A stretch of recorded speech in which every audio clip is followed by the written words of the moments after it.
Hello and welcome to In Business Talks 2. We're excited to welcome you to our bonus episode, The Friday Fix. We are your hosts, Tracey and Ian Earl, founders of In Business, a networking and business support community. And together we are In Business. Every Friday we will be discussing a business related subject with either one of our wonderful In Business networking members or a fellow business owner. But this week it's going to be us. Wow. We'll be sharing our advice and thoughts and knowledge on setting your goals. Excellent. And please make sure to listen to the end and I will share my favourite networking tip with you all. Looking forward to that one, Tracey. This week's episode is called 90 Days to Your Success.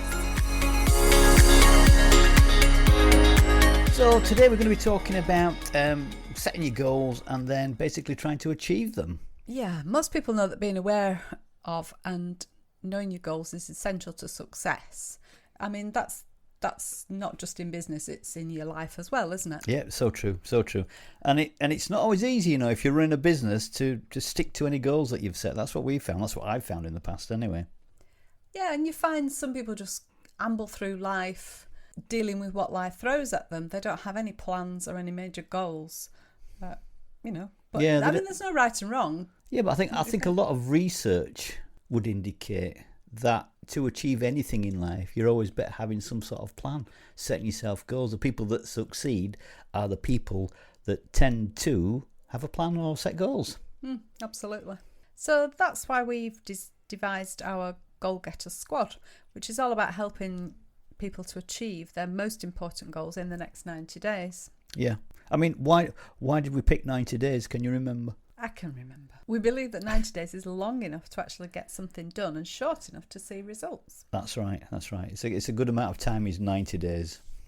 Apparently, research has shown that you're 63% more likely to achieve your goals if you write them down, but you are 95% more likely to achieve them if you write them down, review them, and share them with a peer group on a regular basis. So we suggest in our Goal Getter Squad that you write down your top 3 goals that you want to achieve in the next 90 days. But you've got to remember that your goals should be SMART goals. Yeah, that's the secret, setting SMART goals. Now, I'm sure most people have probably heard the SMART acronym, but just in case you haven't, it means specific, measurable, achievable, realistic and time-bound. So, for example, specific, you might say I want to lose a stone in weight by the 30th of September. Mm-hmm. So that means then what you've said is you've said exactly what you want to do. It's specific.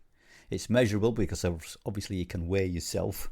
It's achievable because I suppose realistically you should be able to lose a stone.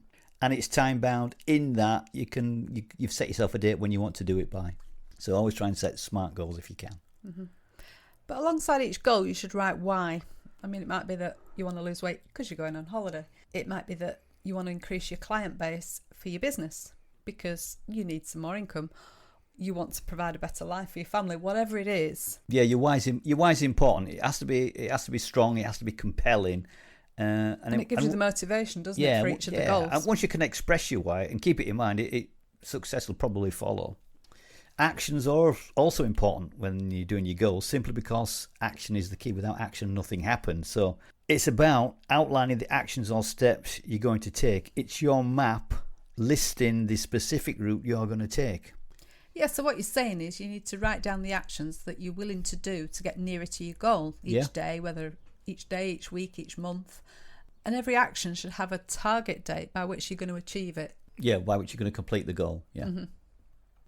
So here are some things that we think you should consider when planning your goals.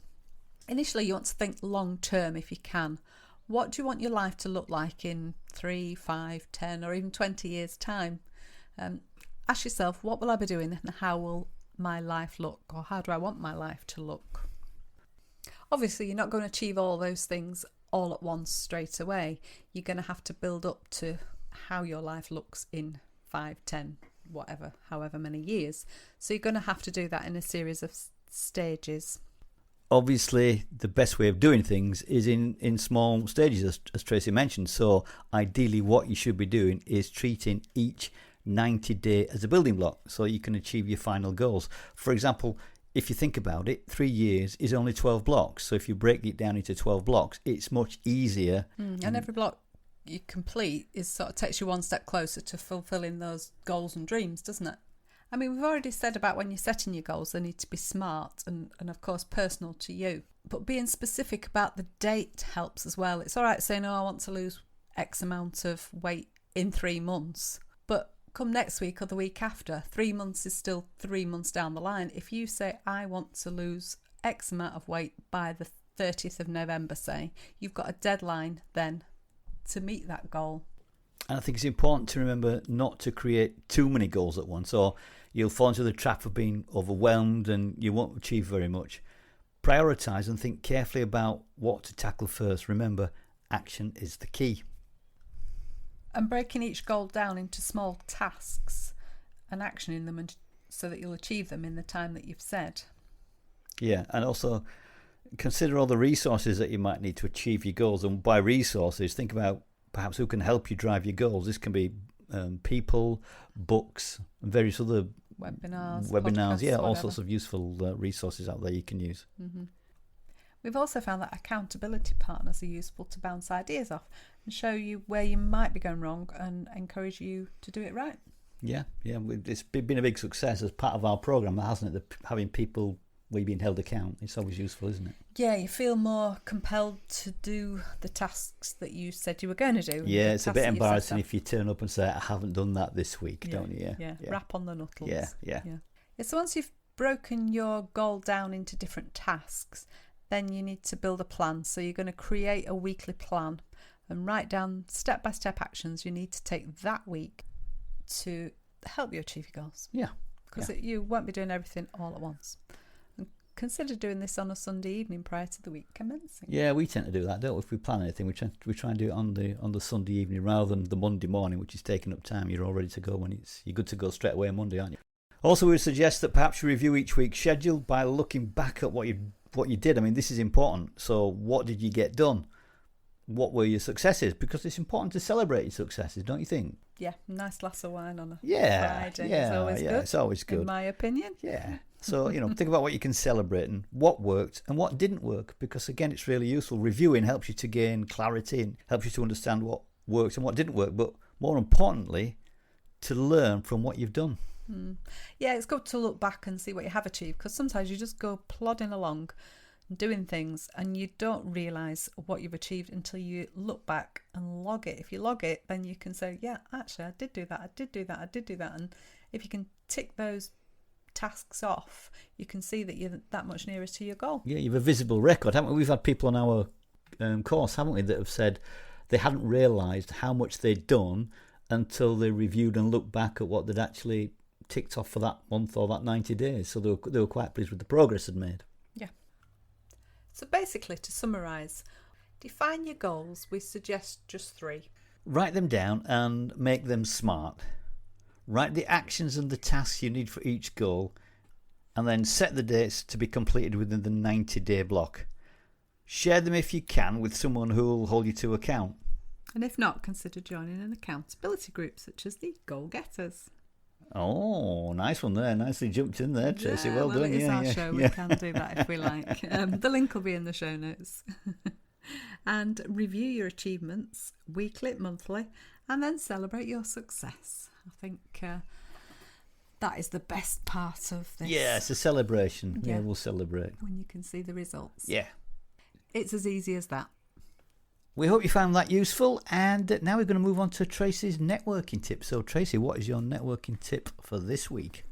I think what I would say and what I would advise people to do is offer to help the other person every time. Far more likely to be considered a good networker if you can point people in certain directions, to introduce them to certain people, or any podcasts or bits of advice that you found that can help and support them in their business. Yeah, good stuff there, Tracey. There's actually quite a really nice quote that Dr. Ivan Meisner said, of BNI fame, another large networking organisation I'm sure everyone's heard of. And he says, people don't care how much you know unless they know how much you care. How apt is that? Very good. Yeah, it's a good one. Thank you. Well, I think that's all we've got time for this week.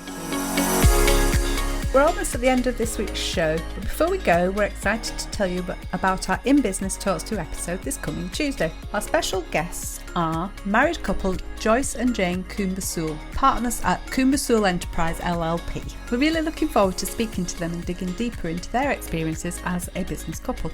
Thanks so much for joining us this week on In Business Talks 2 Friday Fix. We hope you've enjoyed it. And if you have, all we ask is that you simply tell a friend about the show. We'd really appreciate it. Until next time, this is Ian and Tracey, and together we are in business. Goodbye. Goodbye.